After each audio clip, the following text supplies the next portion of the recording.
Selamat datang di channel Cahaya Kehidupan. Di sebuah desa kecil yang terletak di jantung Jepang, hiduplah dua orang bijak.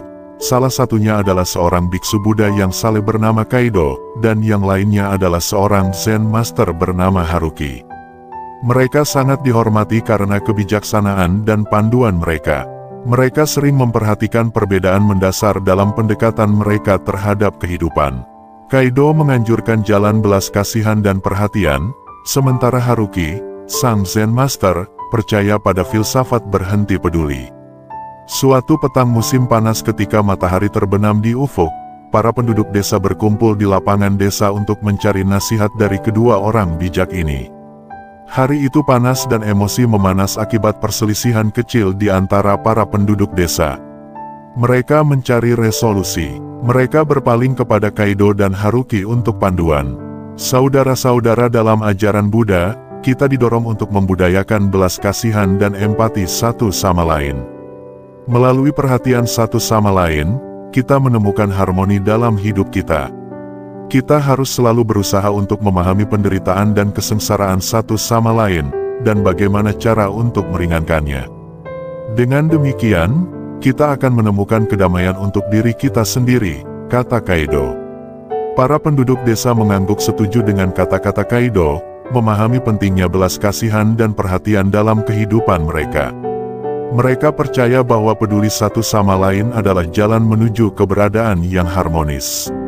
Namun, Haruki, sang Zen Master, maju dan menawarkan pandangan yang berbeda. Dalam praktik Zen, kita belajar melihat melampaui ilusi ikatan.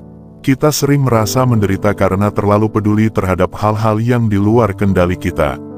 Kadang-kadang, tindakan paling belas kasihan adalah berhenti peduli. Melepaskan ikatan dengan hasil, dan Anda akan membebaskan diri dari penderitaan. Hentikan peduli bisa menjadi jalan menuju kedamaian, ucap Haruki. Para penduduk desa bertanya kepada Haruki, jika kita berhenti peduli, bagaimana kita bisa membuat dunia menjadi tempat yang lebih baik? Bagaimana kita bisa membantu mereka yang membutuhkan? Haruki tersenyum lembut dan menjawab, berhenti peduli tidak berarti kita menjadi acuh tak acuh atau apatis. Ini berarti kita melepaskan kebutuhan akan hasil yang tertentu. Kita tetap berperilaku dengan kebaikan dan belas kasihan, tetapi kita tidak melekatkan kebahagiaan kita pada hasil tersebut. Ketika Anda berhenti peduli tentang apakah upaya Anda berhasil atau gagal, Anda akan menemukan rasa kedamaian batin yang mendalam, terbebaskan dari beban hasil. Para penduduk desa merenungkan kata-kata Haruki dan memutuskan untuk menguji kedua ajaran tersebut.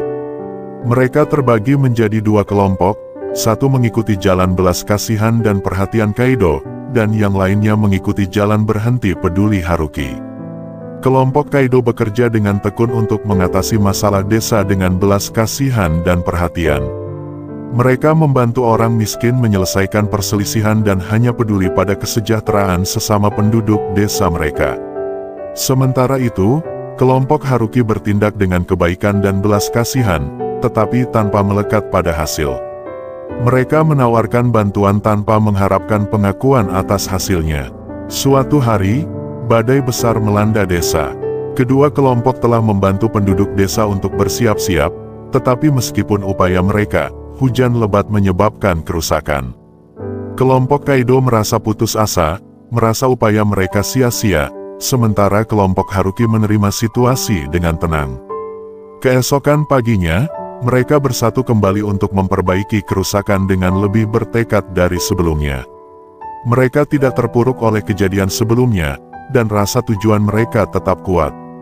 Namun, kelompok Kaido masih berjuang dengan kekecewaan. Seiring berjalannya waktu, para penduduk desa menyadari bahwa kelompok Haruki terus menjadi lebih efektif dan tangguh. Mereka membantu tanpa menjadi putus asa ketika upaya mereka menghadapi rintangan, sementara kelompok Kaido kadang-kadang kesulitan untuk mempertahankan antusiasme mereka setelah mengalami kemunduran. Perbedaan antara kedua ajaran tersebut menjadi lebih jelas. Kelompok Kaido menunjukkan belas kasihan dan perhatian yang besar, tetapi melekat pada kesuksesan seringkali menyebabkan ketidakstabilan emosional.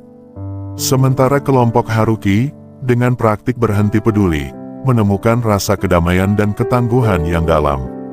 Akhirnya, mereka belajar untuk seimbang antara belas kasihan dan perhatian dengan kebijaksanaan melepaskan diri dari hasil. Kaido dan Haruki mengakui nilai dari masing-masing ajaran mereka dan menjadi sahabat dekat.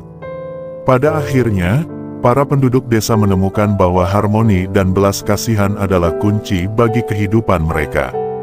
Mereka belajar bahwa peduli terhadap orang lain adalah penting, tetapi juga penting untuk berhenti peduli terhadap hal-hal yang tidak terkendali. Dalam perpaduan harmonis dari kedua ajaran tersebut, desa tersebut berkembang pesat, dan penduduknya hidup dengan kebijaksanaan, belas kasihan, dan kedamaian batin. Pengalaman mereka mengajarkan para penduduk desa bahwa bukanlah masalah mana filosofi yang lebih baik dari yang lain. Kedua ajaran tersebut saling melengkapi dengan indah. Seiring pergantian musim, penduduk desa terus mencari panduan dari Kaido dan Haruki. Mereka menyadari bahwa belas kasihan seringkali menjadi respons yang tepat terhadap tantangan dunia, sementara terkadang melepaskan diri dan kebijaksanaan berhenti peduli juga diperlukan. Mereka melihat interaksi antara kedua filsafat tersebut dalam kehidupan sehari-hari mereka. Kebijaksanaan Kaido dan Haruki juga mempengaruhi generasi muda di desa itu. Mereka tumbuh dengan memahami bahwa pentingnya peduli terhadap orang lain dan membantu mereka yang membutuhkan. Namun, mereka juga memahami nilai dari tidak terlalu melekat pada hasil. Generasi baru ini membawa keseimbangan unik antara belas kasihan dan melekat pada interaksi mereka dengan dunia. Selama bertahun-tahun, desa itu terus berkembang, tidak hanya secara materi, tetapi juga dalam hal kebijaksanaan dan pemahaman dari penduduknya. Mereka mewariskan ajaran Kaido dan Haruki kepada generasi mendatang, memastikan bahwa perpaduan harmonis dari belas kasihan dan melepaskan diri tetap menjadi landasan dari cara hidup mereka. Pada akhirnya, desa itu menjadi saksi hidup akan kekuatan menyeimbangkan belas kasihan dan melepaskan diri. Mereka menunjukkan kepada dunia bahwa kedua hal tersebut dapat saling melengkapi dan memperkaya satu sama lain dengan cara yang mendalam.